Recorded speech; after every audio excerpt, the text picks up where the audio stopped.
Hi everyone, welcome to today's webinar. This is a presidential visit hosted by the RTPI Southwest. Good chance for a discussion with Wei about our thoughts and experiences of digital planning. In addition to today, we're hoping to, obviously it's a digital event, we're hoping to host a physical visit to the region later in the year. A couple of housekeeping points to start off with before I introduce the speakers for this afternoon.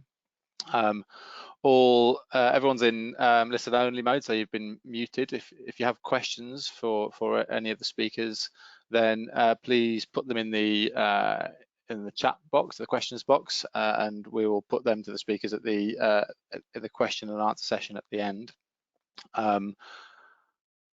The speaker presentations will run for around 50 minutes, and then we'll have Q&A. So any questions not answered in the Q&A will be considered after the session and maybe emailed to the participants.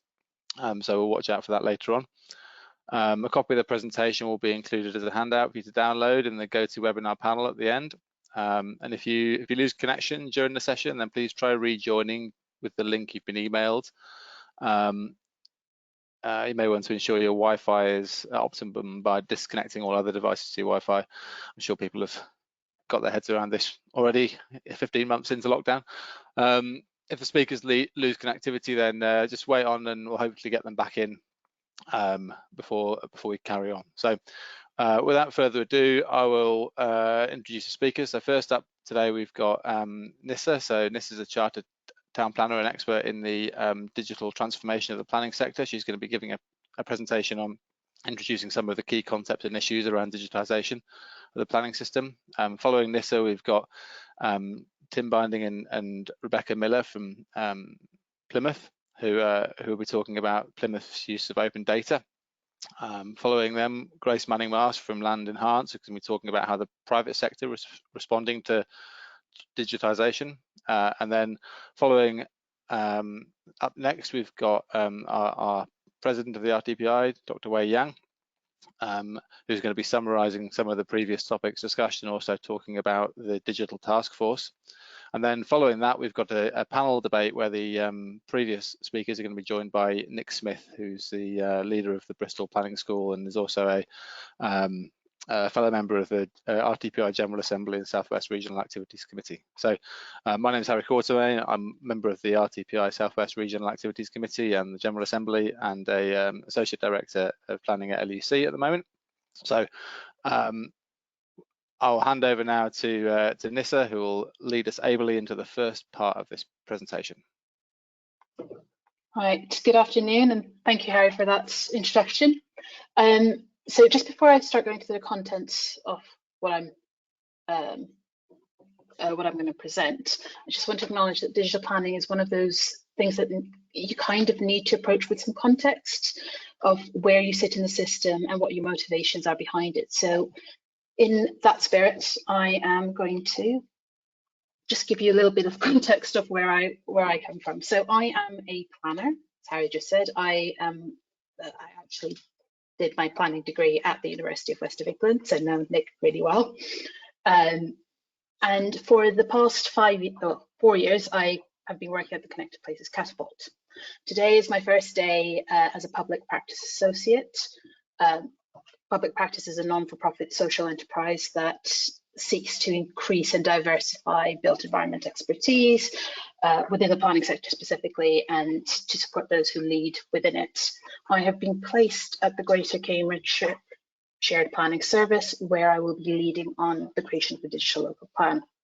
Today's my first day, so as much as I'd like to talk to you about what we're going to do, I can't quite do that yet. Ask me in a year's time. But I will be guiding you through what I've learned having worked at the Connected Places Catapult over the past few years. So you will see a few things from what I've done previously. So we're at an exciting time in the planning world. The landscape is changing dramatically, partly because we're finally reaching a point where there's more consensus. I'm sorry, you will hear my kittens in the background. I apologize in advance. If I scream suddenly, it's because one of them's tried to claw up my leg, but don't panic. Right, the back to the presentation. We are at, the sector is changing. It's beginning to address challenges that it hasn't been able to address before. One of the key things that's happened recently, or in the past year, is the publication of the digital white paper that was published last year, that had heavy elements of pushing for digital. And it's no surprise that there is such a big push for digital. We're seeing incredibly advanced technology and digital being applied in different fields outside planning in remarkable ways, be it driverless cars in the transport industry, to remote surgeries in the biomedical field. Oh, that's gone one step forward too quickly. They've even been instances of technology outdoing things that humans could do. We always thought humans could do better, and of course I'm talking about AlphaGo beating the world champion of the game Go, which you will see quoted quite often in tech studies. All right. So, of course, having said all this, my hesitation is that while the technology to do all these amazing new things does exist, the question we should really be asking is, is the planning sector ready for this technology? Now, what you've got in front of us is now a fairly outdated study of the digital readiness of different sectors. This was done in 2016, and it puts all the industries that planning cuts across, that's construction, real estate, transport, all of those tend to be towards the bottom. Now, it has been 5 years since that study was done. However, and while the appetite might have increased, I don't know if we can actually say we've advanced that far enough in digital readiness for planning. And I say this having, spent the past 4 years working with the public sector across different scales to figure out different digital solutions for their problems, finding gaps in data and processes, all the way through to, I apologize, I'm struggling to get through transition from the slides. So all the way through to trying to figure out what data exists, what's possible, what the capabilities are, what technical systems do, what can the technical systems that currently are in place, what can they actually handle? And the fact is, while the appetite and business justification might be growing for digital tech and planning, there's a slight lag in understanding how we will actually make it happen. There isn't just a one-off shelf solution or a one-size-fits-all answer out there. You can't just go, oh, we've used artificial intelligence in this field, therefore let's move it. I'm sure we could do the same for planning. The reality of it is that you have to design or redesign aspects of the service to create the planning system of the future that can incorporate this new technology. And that brings us to the main question, which is, what does a planning system of the future look like? But more crucially, how do we even get there? So from my experience, or trying to summarize my experience, I would say there's 3 key principles that I would say go down to designing a new digital system, or a digital system, planning a digital system that's fit for the future. The first being people, second, foundations, and third, co-creation. So the first principle, people. People are always at the center of planning, and the same is true for a digital planning system. You don't design people out of a digital planning system. Digital isn't about replacing human beings. It is about creating a system that works for human beings. And I say this specifically, say this specifically because the planning process itself is a series of interactions between people. It's not documents talking to other documents. It's people talking to other people. It's people making decisions, people deciding what should be allowed and what shouldn't be allowed. Sorry, I'm just getting rid of the kittens. So if you design a system that forgets or even worse, purposefully excludes humans, the system will collapse. So, you know, digital planning is still planning, and therefore you should always concentrate on building it around people. The second, foundations. The process is only as good as the data that runs through it. And then get the foundations right. And when I specifically talk about foundations, I am talking about the data, the quality of data, the amount of data, the usability of that data. Once you've got that right, you know, in the same way that people are the heart of the digital planning system, data is the blood that flows through it.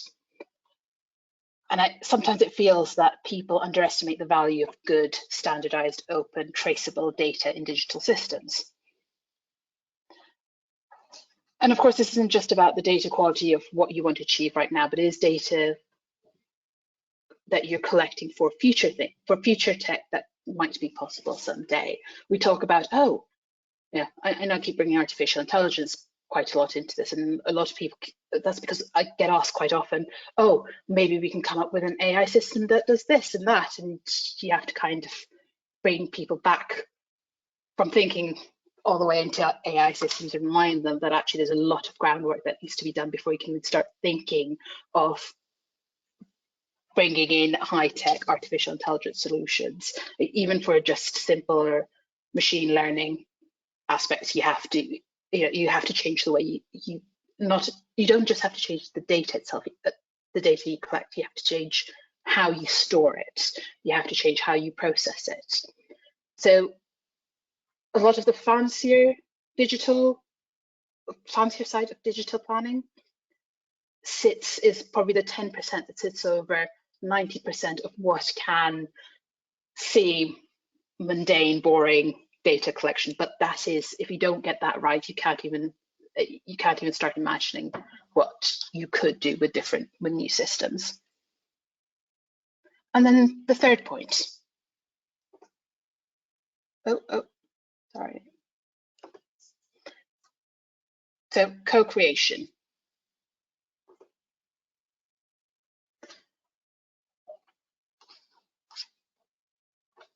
So this is the idea that, you know, a digital system should be about designing, and this kind of sits with the first principle as well, where people assume it's about designing people out. It's automating what should be human, what are human processes, and I severely disagree with that.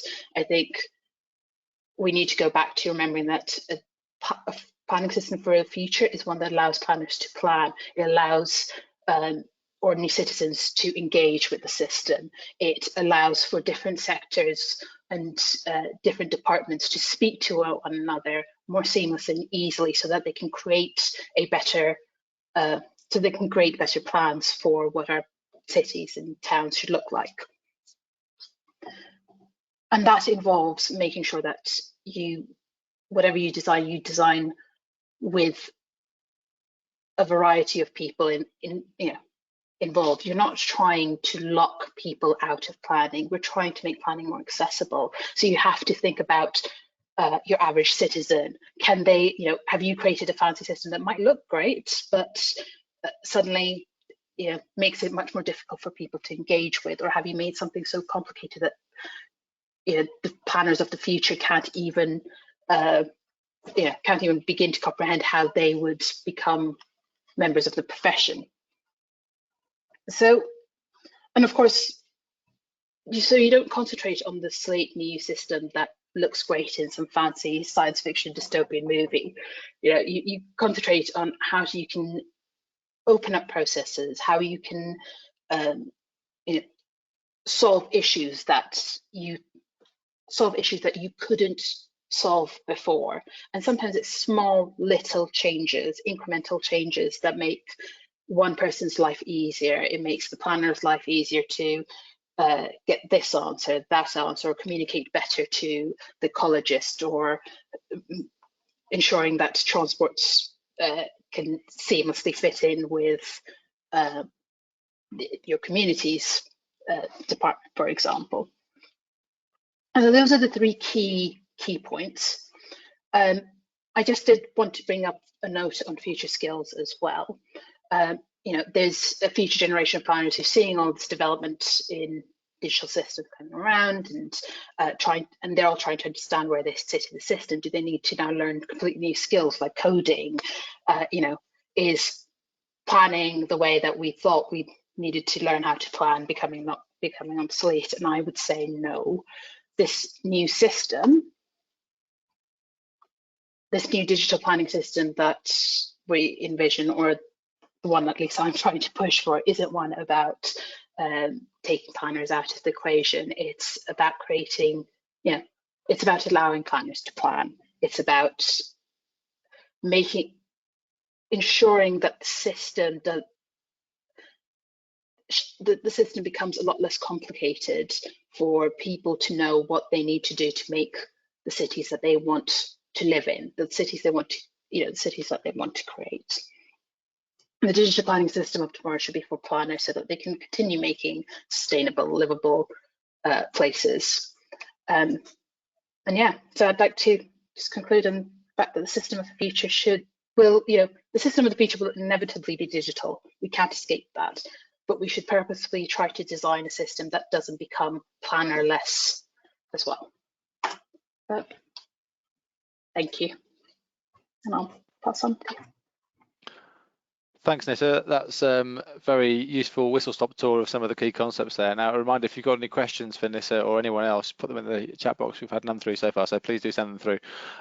Next up, Nita will return for the Q&A later on. Next up, we've got Tim and Rebecca talking about Plymouth's use of open data. So over to you guys.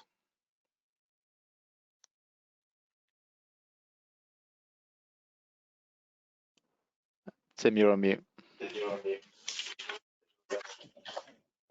Good afternoon, thank you, Harry. It's really important that we know and understand what data we hold in order to successfully implement the digitalisation of the planning system, and how the data we hold can help us do our jobs and the jobs of others. Opening our data has many benefits, and we hope to explore some of those with you today. So before we sort of dive in, I thought it would be helpful to kind of just put it out there. What do we mean by open data? So quite simply, data that is freely used, modified and shared by anyone for any purpose.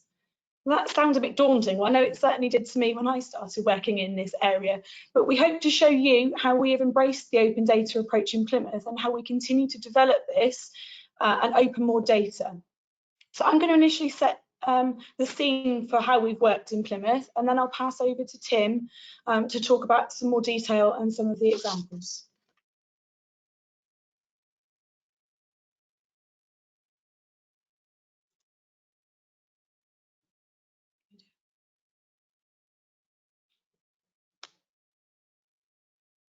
Sorry, bear with us.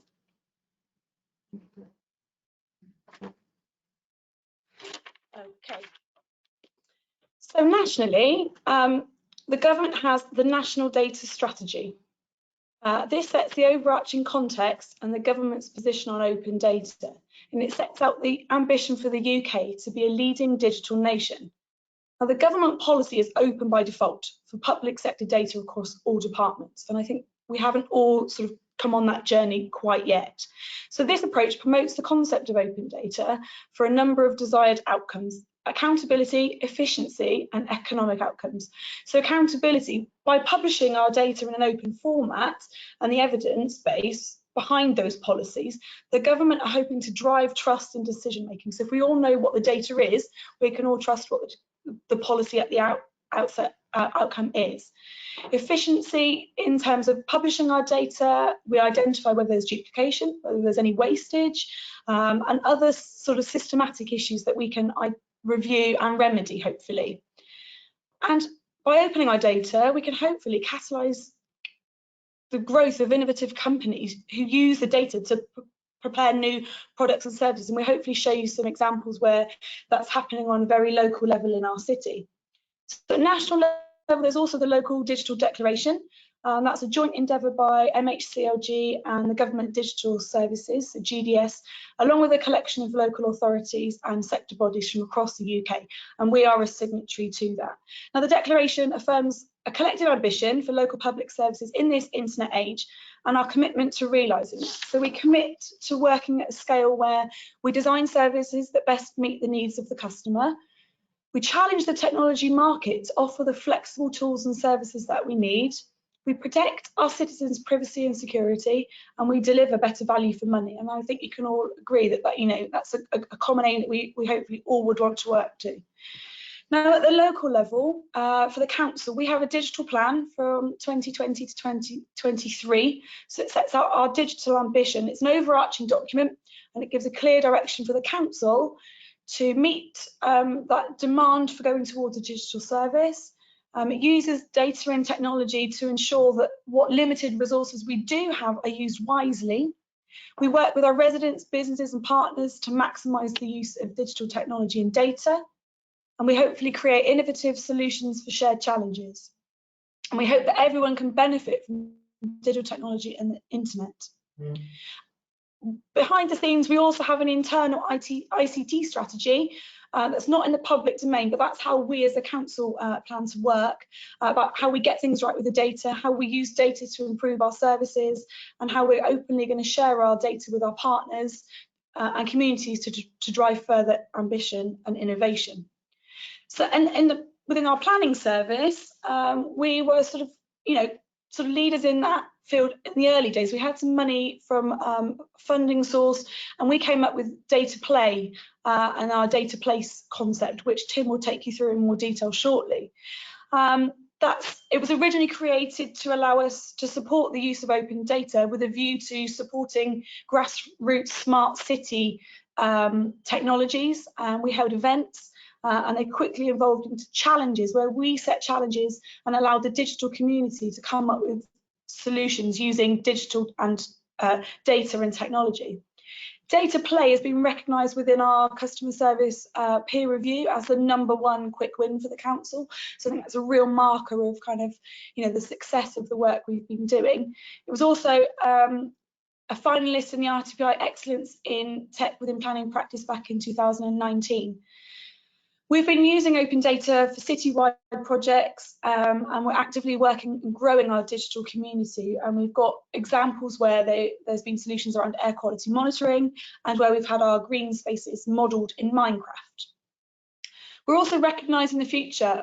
Before the white paper, we were ahead of the curve, and indeed we had already set in motion plans to recruit a data scientist, which is Tim, who you'll be meeting next, to provide the technology and the digital and data support to us as planners. And I think Nissa picked up, it's not trying to shift what planners are doing, it's working with what we do. So Tim is within my team, and he's working with planning staff, he's upskilling us all, and he's taking a lead on our current Pathfinder project that we're working with MHCLG. So I'll let Tim now explain a few more of our projects.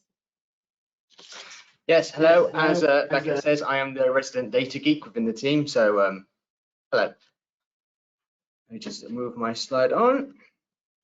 So before we start to talk about open data, it's important to note where it's kind of sits within what's known as our data Plymouth ecosystem. So that's our kind of how it all links together.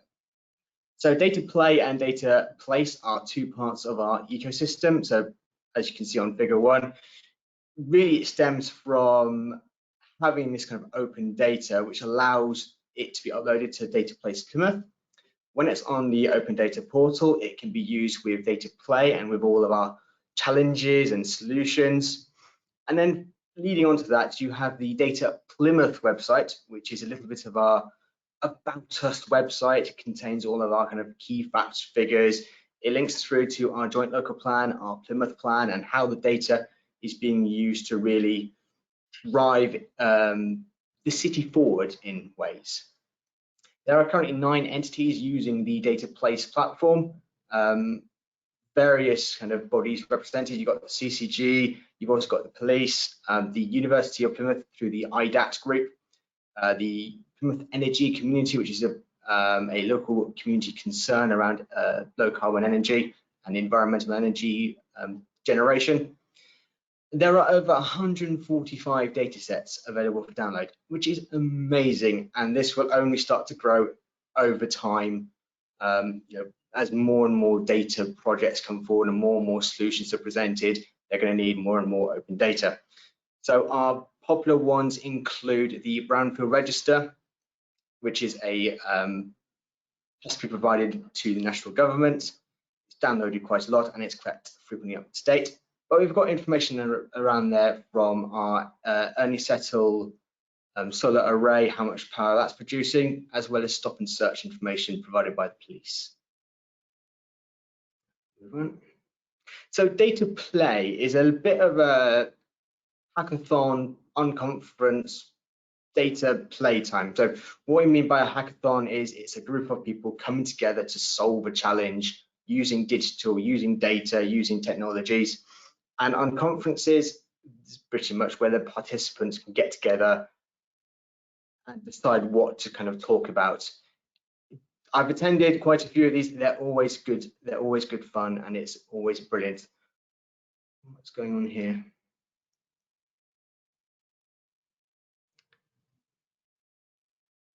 Okay. As you can see, we have had a series of play days stemming all the way back from 2015, which is Data Play 1. Funny enough, one of the outcomes from Data Play 1 was the data place. So all links through, absolutely lovely. Like I said, there's been 10 events held already. We've covered topics from green space to libraries to health, and we are looking to get another one set up around the climate emergency. So watch this space, there will be another one coming soon. Stemming out from these data play events, there have been numerous kind of small little solutions, projects, apps, but there are 6 recognized larger projects which have had a citywide influence, like the air quality monitoring by XL, the green spaces, which was as part of a collaboration with the ODI Devon, and that looked to model a area in Plymouth called Teat Hill Flats and take that green space into Minecraft and allow school children to really have that access where perhaps they didn't have that access beforehand. We've also had the Mayflower stamps and the Mayflower trial that's come out through a data play event. But they're always good fun and you always learn so much. I mean, I've learned a great deal from just attending them myself. But that's part of the journey, that's part of it. So we're going to focus a bit around staff and how our staff are interacting with open data. And again, it's a journey. It's a journey to get people to understand about the data that they hold. And they don't always have to think about this mindset over, this is my data, it's precious, it's precious. It's having that willingness to look at the data and go, actually, it'd be useful for the community of Plymouth or a smaller community group to have that data. So let's open up, let's see what those communities can do with this data, as well as other areas within the council. You know, we recognise that at some points we have become quite data siloed, and it's about opening up and exploring it, having these data champions within each team to kind of go, you know what, we've got this really good set of data over here. Why don't we share it with everyone? Let's send it over to someone else. Let's see what they think and really get together and work together on good solutions.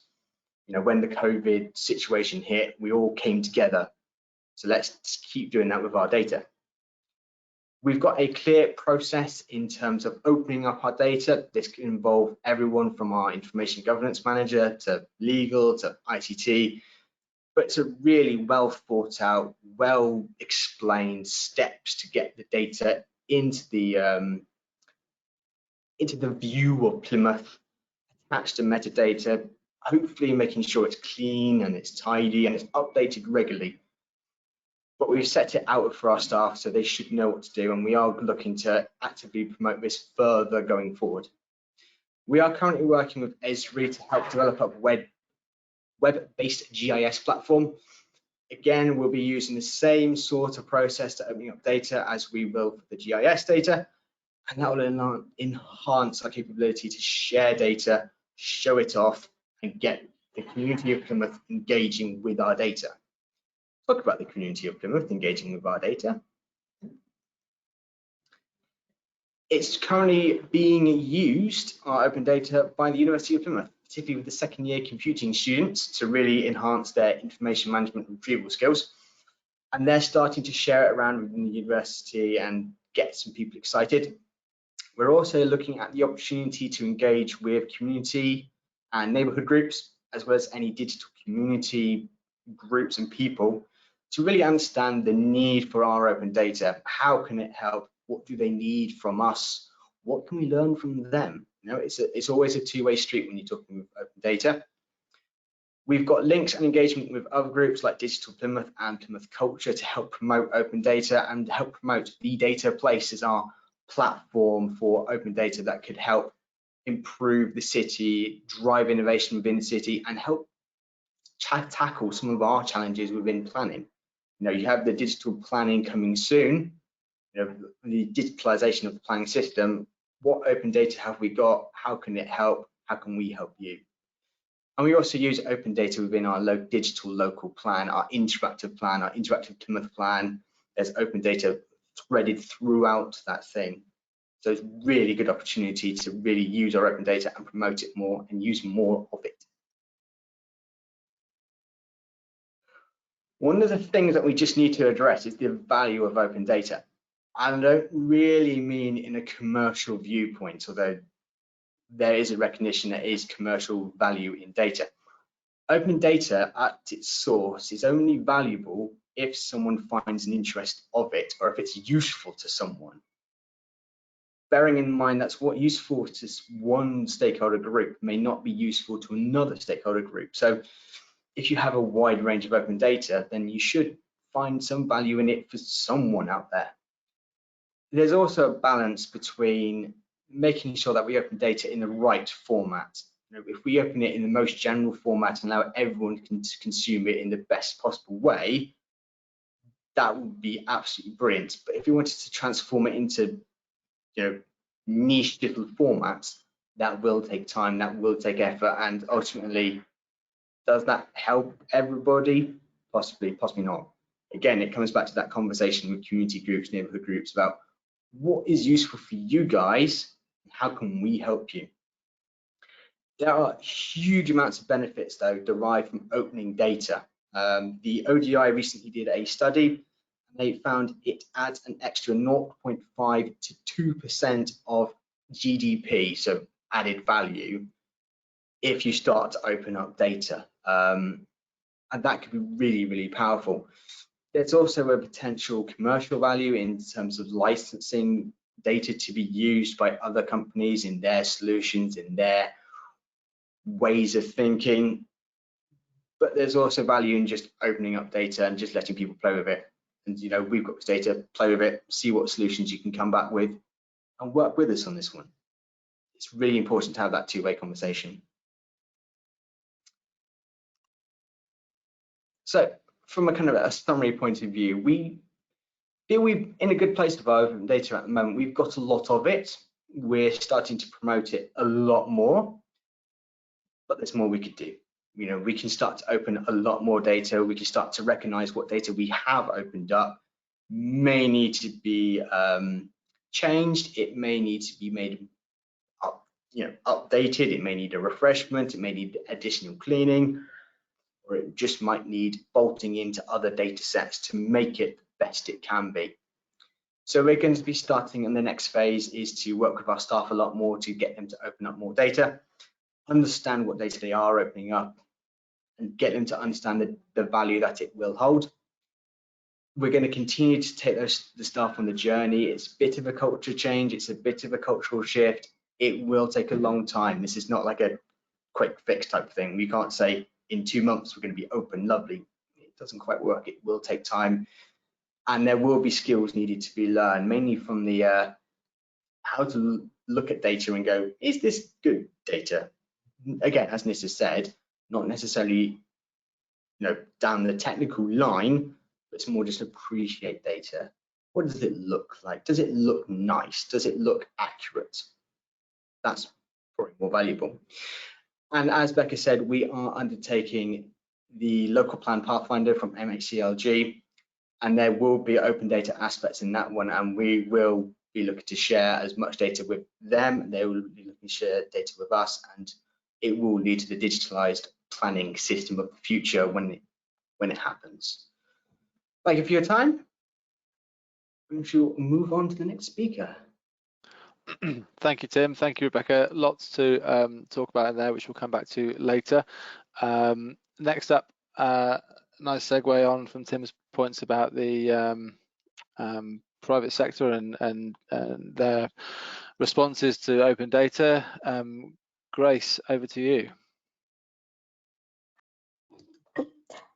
Thanks, Harry. So I'm going to be talking about why we need to create a modern and accessible planning system and some of the learnings that we have taken from Landtech. So my background, I was a planner in planning consultancy for 12 years before I joined PropTech Landtech about 4 years ago, and kind of been like drawing on more of those skills. So creating a modern and, jumped a bit too quickly. Creating a modern and accessible planning system is really all about unlocking valuable data. Obviously, people have been banging on about data for the last half an hour, but it really is key to that.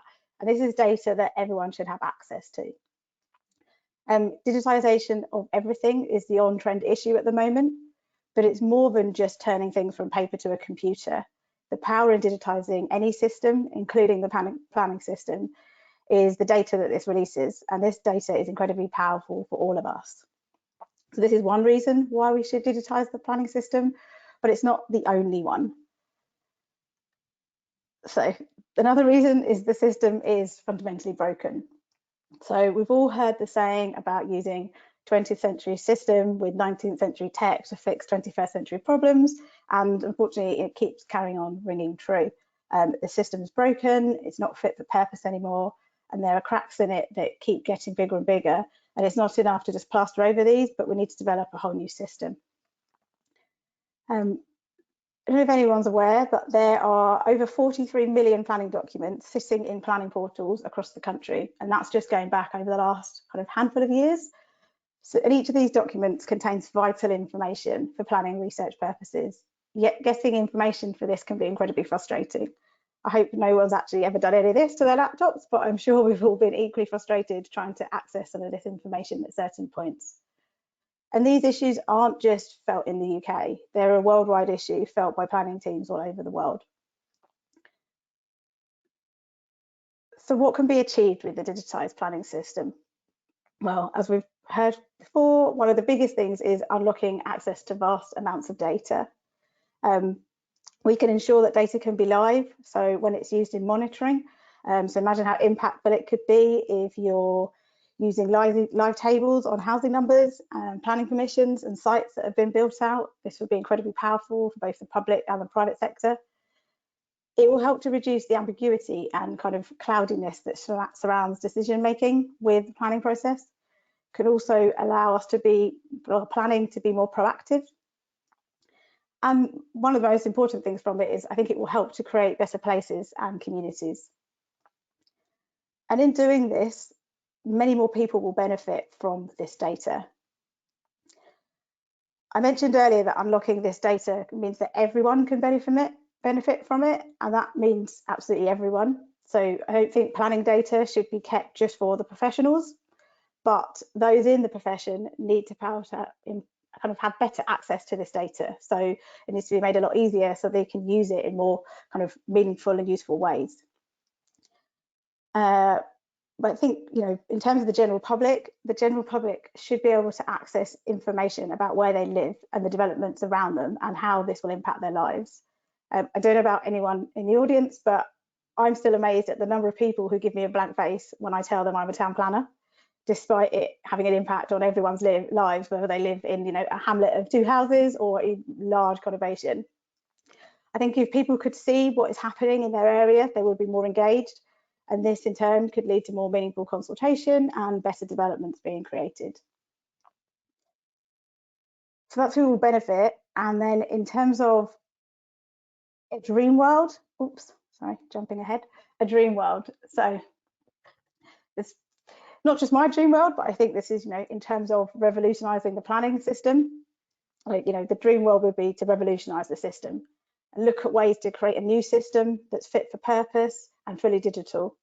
But this doesn't mean that it can only be accessed by people with computers, but it means that the data could be used to its optimum and help develop new ways of working. As I mentioned before, we could have sort of like live monitoring.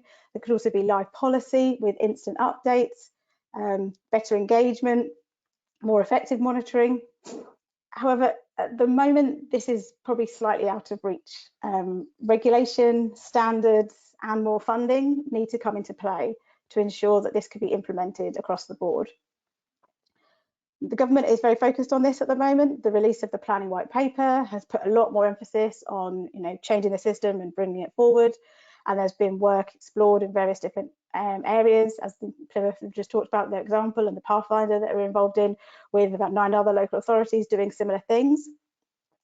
But obviously we're a long way off from having a completely revolutionised change system. So until then, we have to do what we can with what we have. And so that's what we've been doing at Landtech. And because of that, we've learned a lot of lessons about why we shouldn't be trying to just turn a paper system into digital, but aiming for the stars and developing a whole new system. So with working with what we have, one of the key areas that's kind of ripe for changing in digitisation is the spatial policy maps. So some local authorities have an interactive mapping system, which is fantastic, but lots still operate on PDFs. And often these PDFs are in multiple parts. A local authority like Mid Devon, for example, has 115 different maps just to cover the whole area that they, you know, their large area that they have to work with. So there's a huge amount of data just sitting in there. And so the reason we've been turning these analog maps into digital versions is so that we're able to provide easier ways to view these policies and also kind of create a standard for these maps and their policies. Obviously, we don't quite have the remit to change the naming of policies and things like that, but we have been working on at least trying to create a standard for the colours of the different policy designations and how they look, just to make kind of try and create some sort of consistency when looking at policies across different boundaries. If you look at these two maps here, they're actually from two neighbouring boundaries. You can just about work out the sort of jigsaw piece that fits into there. But the colours on the maps are incredibly different. So green is pretty standard for representing open space, but even the shades of green on this map, these two maps are different. So this makes it very confusing if you're looking at the same policy in 2 or 3 different local authorities. So we've done some work to make this easier. Oops, jumping ahead again, sorry. We've done some work to make this easier, but it has been a laborious process. Where local authorities have PDF maps, we have had to meticulously trace each polygon and put it in our system. But where a local authority has an interactive map, this is actually even harder, despite the fact you think they've already done the interactive side there, the polygons are digital. But actually, because the data is not open or accessible, we have to then turn an interactive map back to a PDF and then trace it. So it can take hours and hours. So to give you a kind of rough, indication, depending on the number of maps a local authority can have, it can take anywhere from 12 to 160 hours just to trace these maps accurately. And obviously we have over 300 local authorities just in England alone that have these policy maps just with their local plans. Local plans are updated, and there's also maps that sit alongside, other policy designations and things like that. So it's a huge amount of data that we're dealing with here. So what we found is, although creating digital forms of these maps is really useful, it does go to show the complexities of trying to digitize what we already have rather than creating a whole new digital process for it. A very wise, well-known ex-chief planner once told me a story that I think is very true to this. He said that, so basically when the USSR disbanded, Estonia didn't actually have any landlines because they had all been run through a centralized part in Moscow. So despite it only being 1991, rather than set about building the infrastructure to allow landlines to be generated in Estonia, the government were forward thinking enough to focus on developing their mobile phone infrastructure, future-proofing the country rather than looking back. And I think this is what we should be doing with the planning system in terms of taking it forward and not adapting what we have, but looking forward to a new, more fit for purpose system. Along with the digitisation of these maps, we have also been digitising planning applications. So this allows us to illustrate applications on a map, filter for certain types of applications, therefore allowing you to unlock that data really easily. But more importantly, it allows us to extract data that can be used to provide insights. An example of how this has been worked is we're doing some work with the RTPI, where we have mapped journey times from various infrastructure points, such as schools, doctors, stations, along with approved planning applications. So the RTPI can analyse if planning approvals are taking place in the most suitable locations and where they're most needed. And the more that we are able to unlock data like this, the more incredible useful analysis like this can take place and be used wider by people within the profession, but also for the general public to have a better understanding of what is taking place in their area. The work has also been done by the GLA with the London Planning Data Hub, and that is great. It is really starting to move in the right direction. It's allowing easier access to planning data that can be used to help anyone in the industry and also inform the public. And the sooner something like that can be nationwide, I think the better. So for me, obviously, as I said, there's a huge amount of data that needs to be unlocked. We've touched on the importance of kind of like having this open data. I think for it to really be super effective, there needs to be a joined up approach going forward to build the new systems and including how we then create the right data sets. So I think really that we need to have central government, local government, the RTPI, the private sector and the plan tech sector all involved in working together to learn from each other and to not reinvent the wheel. We need to do that to develop effective ways of integrating the systems with one another so data can be shared and used in ways to help everybody. And I think if we can do this, we will be in a better position to provide good, clean, quality data that can be trusted and help take the planning profession into the future. That's it from me. Thank you. I'll pass back over to Harry. Thanks, Grace. Great stuff. We'll come back to you in due course in the Q&A. Next up, I'll hand over to our president, Dr. Wei Yang. Thank you, Harry. Hi, good afternoon. It's really my great pleasure to have the virtual presidential visit to the Southwest. And also our topic today is Southwest, Digital Southwest. So a perfect and a timely topic. It's really interesting to hear our speakers' different perspectives on digital planning system and the use of open data from both public and private sectors. I'm really proud to see how much thinking and work have been done in this area, and particularly innovations led by planners and our colleagues. The pandemic and the consequent accelerated digitization of our lives will have fundamental implications on land use and transport planning. However, the fundamental principle is unchanged. Like what Nisa says, planning is people-centric. Good planning can bring the best out of people to enjoy their lives and at the same time contribute to our society and the economy. Access to internet means access to jobs, education, goods, services, and entertainment. But actually, it does not mean access to light, clean air, and green spaces. So actually, the digitization of our society makes location less significant, but digital inclusion and the spatial equality have become priorities. So we need to urgently address future trends in our planning research, practice, and policies. And even more importantly, as I think all of our speakers have already said, we need to address that in our planning education and training, and to enable planners to have more skills, digital skills, to tackle these problems and to be a modernized planner for the fit for purpose for the 21st century.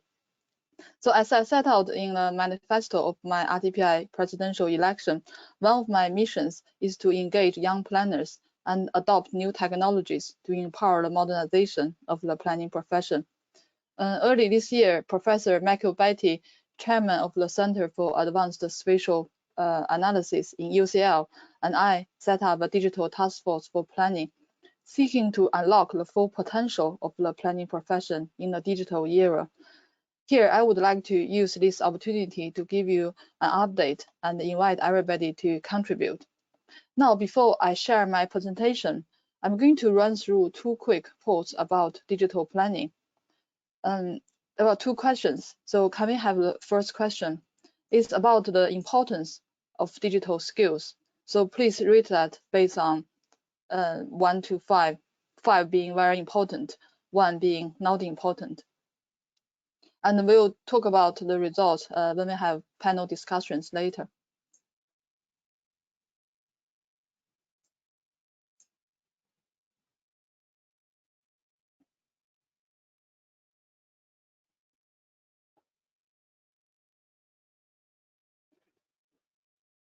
Great. Now, can we move to the second question, please? So the second question is about how prepared we are of having the digital skills we should have as the planning profession. So 1 being not prepared, 5 being fully prepared.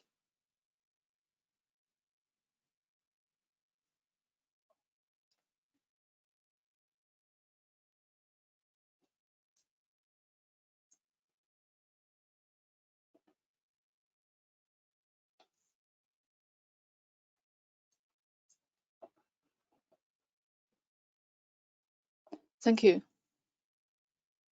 We'll discuss that later. Thank you. So now I'm going to share the background of the digital task force for planning.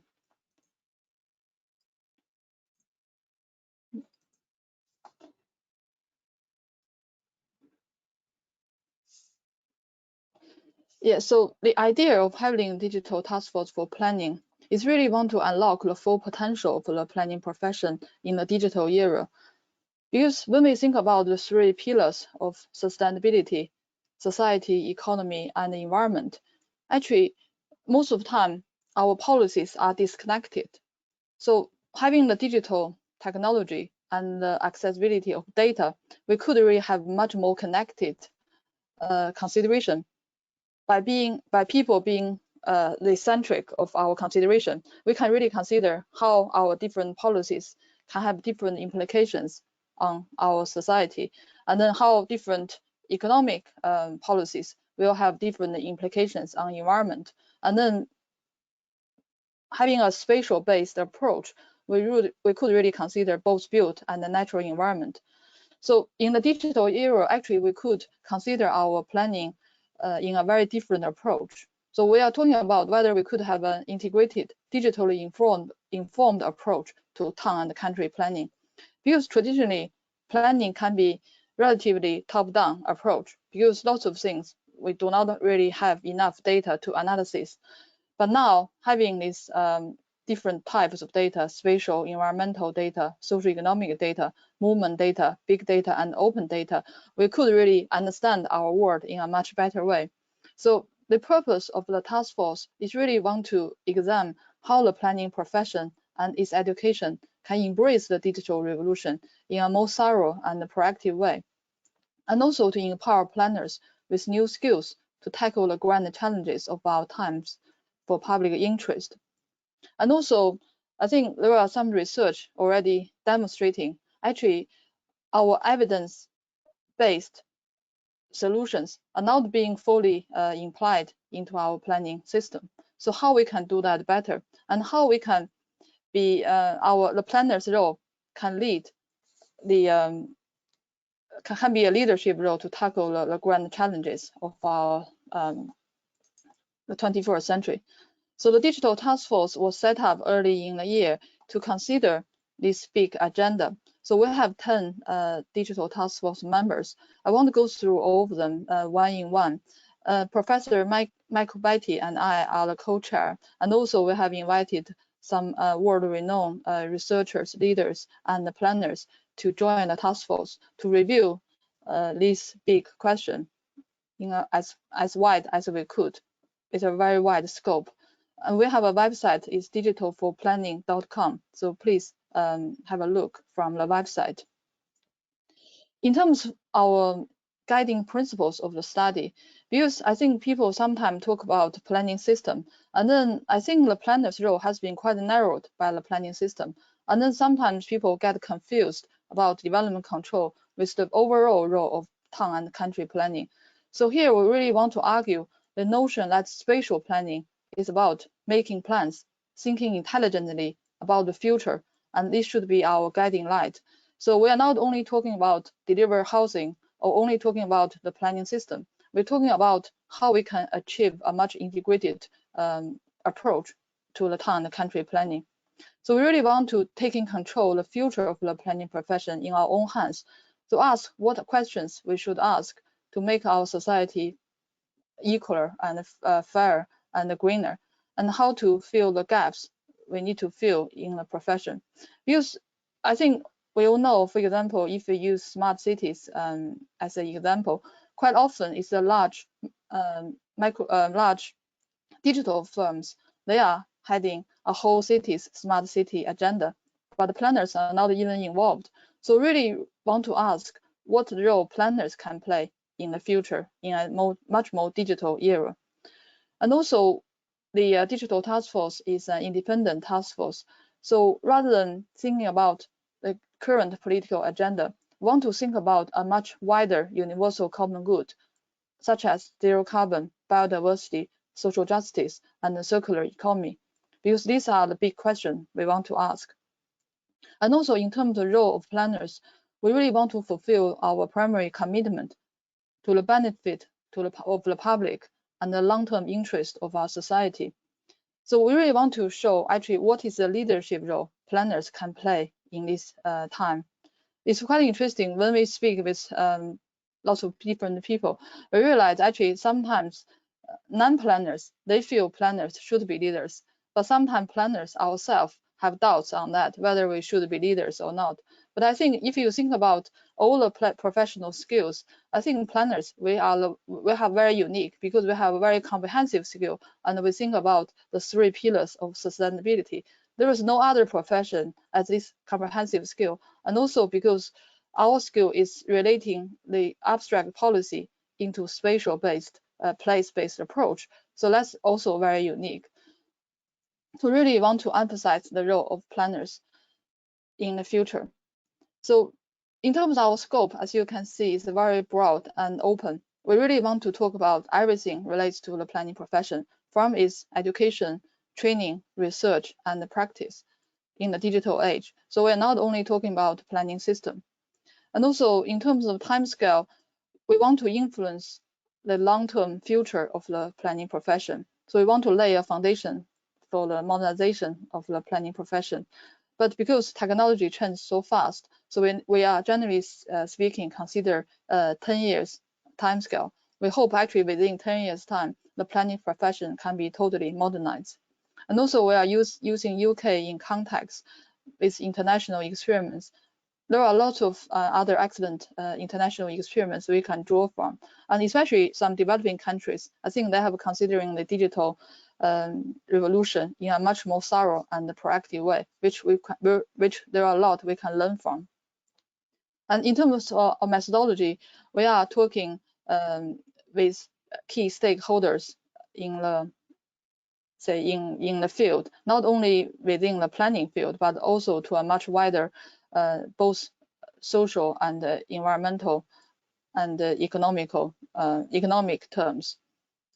And also we are going to run some small roundtable discussions to cover the wide spectrum of practice, research, and education and training.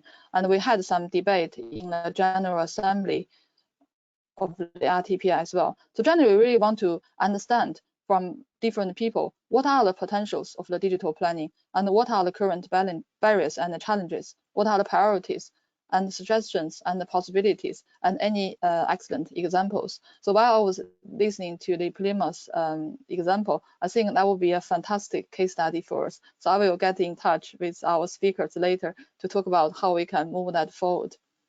So just to quickly summarize what we want to cover in our report. So there are 3 key things we want to cover as the foundation of the research. First of all, we want to really inspire planners about why we should have digital skills for all the planners, because it's an area, it's an era, actually, it's a digital by default era. It's like we can use Word and we can use Outlook to write emails. Digital skills is one of them. So we really have to understand that. Although maybe we are not expert on coding, but we need to understand the principles of how to make it work, to be able to work with other colleagues, to ask intelligent questions, so we can use data properly.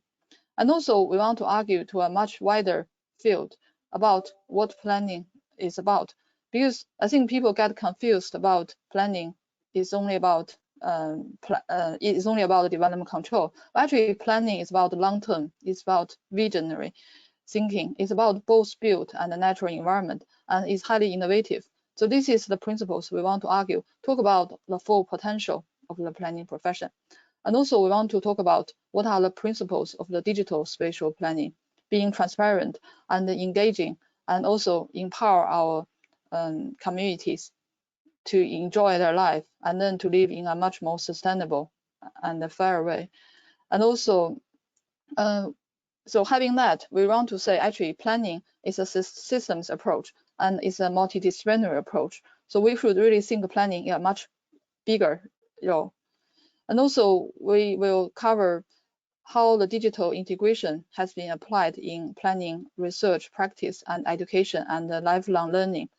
Because what we learned is, although we have some world-leading research institute, but actually these research findings or these methodology hasn't been applied into our practice and education enough. So how we can create a much more integrated ecosystem so we can benefit from our world-leading research in our education and the practice. So eventually we want to draw a roadmap and then give some key recommendations to the government to talk about actually the full potential of that. In terms of timescale, the task force initial timescale is 1 year. So we're now in our evidence collecting stage. After this presentation, we will send out a handout with a standard questionnaire.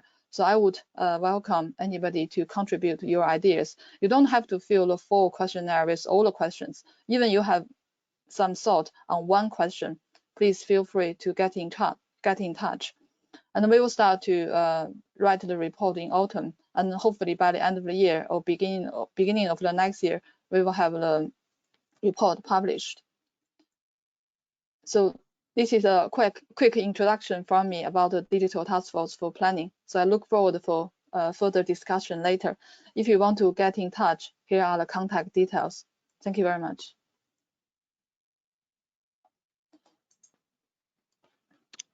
Thanks, Ray. I'd like to invite all the speakers to turn on the webcams again and also bring on Nick Smith as well, who you haven't heard from yet. And Wei, just advance warning, I'm going to ask you in a minute if you've got any questions. It's the President's visit to the other speakers, but first I'd like to allow Nick a moment to reflect. Obviously, in your role as with UE, a couple of the speakers have talked about skills and the skills in the changing role or not, as the case may be, for planners. So would you like to reflect on that first, Nick? Yeah, thank you, Harry, and good to see you all, and thank you for everyone for engaging.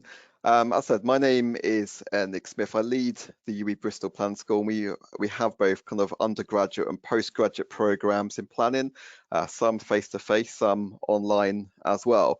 And I think it's certainly just a big thank you to the contributors. It's been sort of really insightful, and there's some kind of really sort of important points being raised. Certainly from our perspective as a plan school, we are very kind of keen to engage in this. So I completely agree with kind of Wei's point about the sort of the narrowing of the profession and how kind of digital skills as a way of promoting greater collaboration with different groups and different professions to open up a much more broader conversation.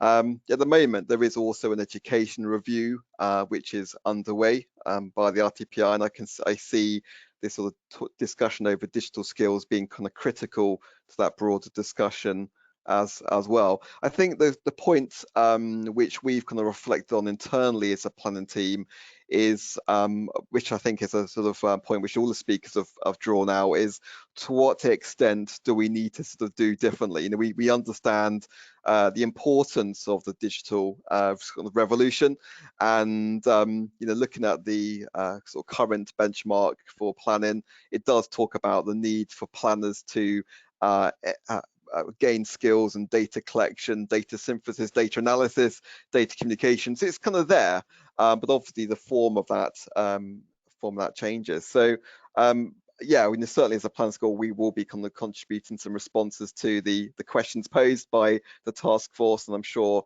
other plan schools will be doing the same. But I'll pause there, and I look forward to a very fruitful discussion for the remainder of this session.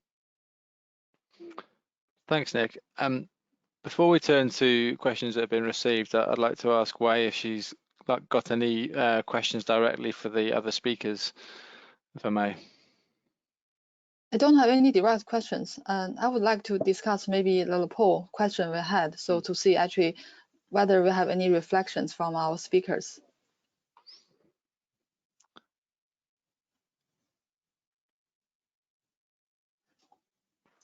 Yeah, so thanks. The poll results here is the first question. So this is the importance of digital skills, and obviously, as you can see, 94% of the respondents think that digital skills are either important or very important, which is speaks volumes, I think. Yeah,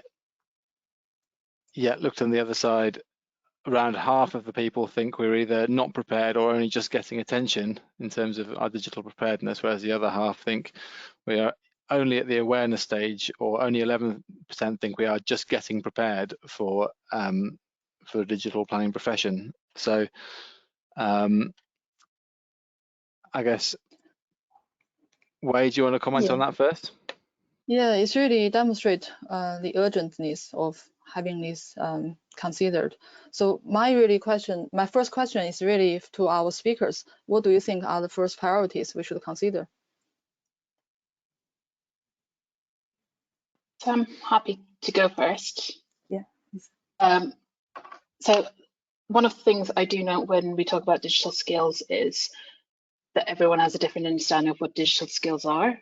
Some people think it is straight on, like coding, learning how to create 3D drawings and advanced GIS. But then there's another sector of slightly softer digital skills, which is being able to interpret data, being able to understand, being able to analyze what visualizations mean and things like that. And I truthfully, I feel that you kind of need to sometimes make that distinction, because we don't need planners to become IT people. We don't need IT people to suddenly become planners. We need, when we talk about digital skills, we should be talking about what are the skills that link you to the digital sector? What are the skills that planners can bring in going, okay, this is what this is the kind of data I need to be able to do the job I want to do.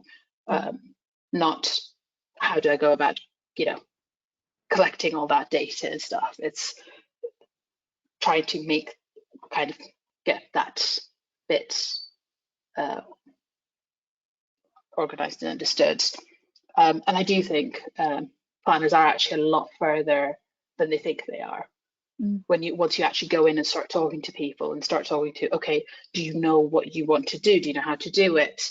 And the first gut reaction always is, no, we have no idea. And it's less that, and it's more, there's no vision or process to kind of start the journey, more than how far you are away from your end goal of getting to digital. Yes, thank you. So it's understanding about what's available.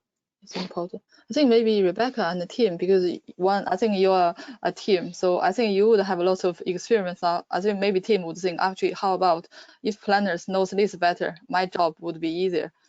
Do you sometimes have that thinking?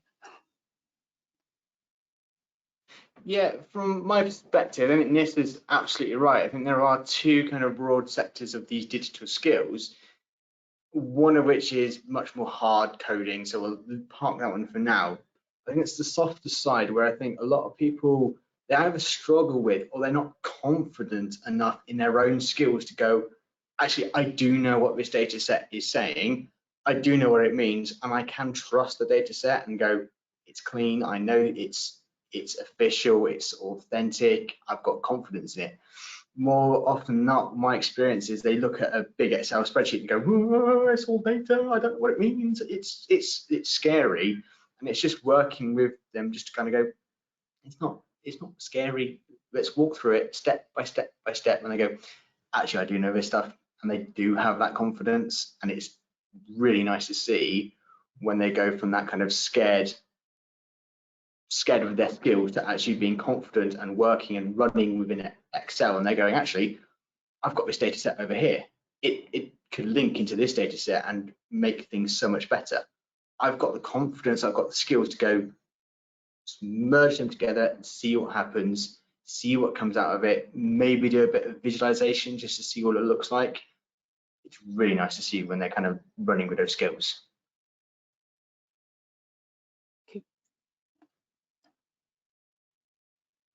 How about you, Rebecca?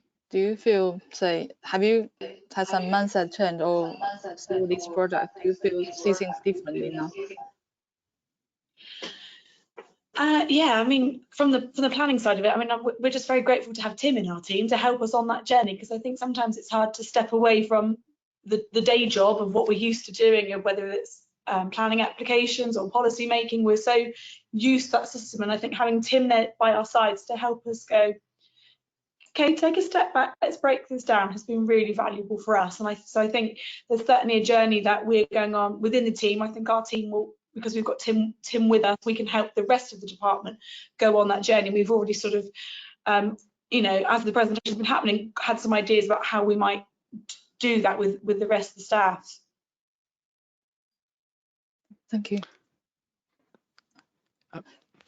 Thanks. I think what's well, you talked a bit in your presentation about planners as leaders. I've always liked to think also about planners as generalists and the unique skill set you need as a generalist. You know, you don't need to know, and we do this already with, you know, environmental impact assessment. You have technical assessments that you don't need to know the detail of how a noise assessment's carried out, but you do know how to be able to read it, as an example. And I kind of think that as Tim's mentioned, we don't need, and Nissa as well, we don't need to get into the detail of how to be a coding, how to be a data scientist, but this is a new skill set that we do need to be aware of at the very least. I think this is a very useful conversation getting us in that direction. Yeah, very much so. Because I'd like to, sorry. So if I just may say one thing, because I think sometimes people have the question, because what is the core skill of planners? Sometimes people think, for example, EIA is being carried out by specialists, and then some other analysis being carried out by another specialist. So what is the planner's role? I think the planner is really embracing all these skills together and have a comprehensive judgment of your own. I think that's the role of planners, because sometimes people think if we are not careful, we become administrators, because the only role left for us is really ticking a box. It is not the role of planners. We should really have this comprehensive knowledge about how to use the data and how to make our society better. So I think that's very important to define our proposition. I agree. I like to say this is the glue that binds everything else together. I'd like to turn to a couple of the questions we've received. The first one is probably to Rebecca mainly, and Tim as well. The question is about one of the key things about Plantech is the ability to look across LPAs. The question directly is, to what extent Plymouth has done anything with your JLP partners about setting up naming conventions or approaches to metadata to encourage interoperability across the wider area outside of just the your area? That's a really good question, actually.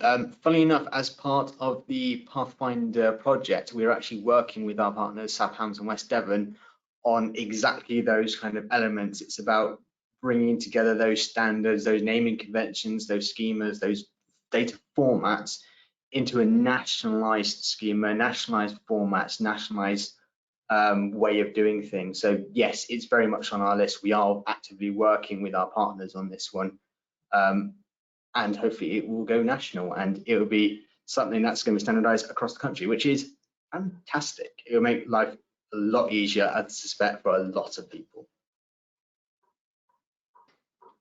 That's great. That's good to hear. And I guess the next question, the segue to you, Grace, is you talked about how you're working on standardizing your own interpretation of planning policy. To what extent are you involved in that? And secondarily, are you, the question actually is, have you published your recommended symbology and color schemes anywhere for adoption? But I think I understand you're involved in the Pathfinder scheme as well, aren't you?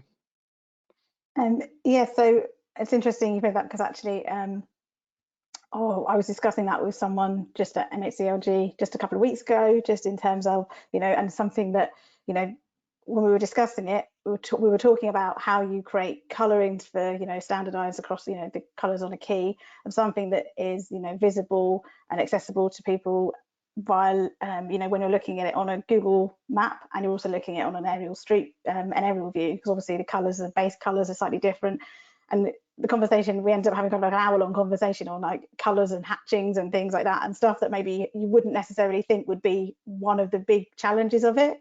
And so I think that's why when I was talking about how we need to look at, like, we've spent the last 3.5 years kind of working on this to try to get it to the point it's at now. Doesn't mean, I wouldn't say it's perfect, but we've learned a lot of lessons from that, and so we want to be working with the people who are now at the point of bringing it in to create those standards within local authorities to essentially, sort of like being like, we've learned these lessons, let's try and build on that and take it forward, so that we can get to a point where, before we roll out a standard that does work across the whole country, we know it will be effective. And we're happily kind of like, we're putting ourselves forward to be a bit of a test bed, so we can test things out before it goes wider adoption. So yeah, I think that whole kind of like working with different bodies to kind of make sure that we all learn from the lessons that have gone before to develop the right systems is really important. Thanks for that. I have a couple of questions that are actually comments here that I'll put both of them together. One was from Mary Elkington and the other from Robert Walker, and I'll allow anyone can wade in and respond if needs be. First one is about local plans as open data, and Mary suggested that a lot of councils will not provide shapefiles because they think it violates OS licensing, but that isn't the case. And secondarily, from Robert, saying, he asked the question, will more data make things clearer for everyone, and resources for local governments will need to be increased? I think you'll find many people arguing with that one. Does anyone want to respond directly to either of those? I'll take the one on the OS kind of data and the shapefiles, just because that was some of the reasons why we've had to convert interactive maps back to PDFs to then trace them, and because we were having, when we tried various approaches at getting the data by kind of freedom of information requests and things like that, and the two key things we got from local authorities about not sharing that data was, one, that they weren't sure enough of the accuracy, they didn't want to share it with us, which obviously poses other questions, because obviously people are referring to these maps when they're then making their decisions on planning applications and things. So that's one question. And the other thing was about that, the kind of like where the OS rights were and stuff like that. And I think that's actually one of the biggest issues we have at the moment with open data, and how we kind of like can move forward with lots of data sets, because councils not necessarily being aware of what they can and can't do, and what are within their remits, within the licenses agreements they have with third parties, and where they can share data. Another issue just on this as well is that things to do with like GDPR, and where local authorities are not wanting to share stuff because of GDPR. And obviously GDPR is something that everybody is still very kind of like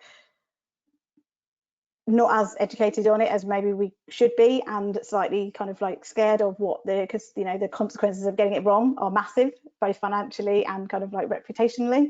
So I think one of the big things we need to do, it's not just about creating standards and regulating things, but it's actually really about making people aware of what they can do and what they are allowed to and won't get in trouble for doing. Because if we don't do that, we'll create all these standards, but people will still feel nervous about opening their data up. So yeah, that's it for me.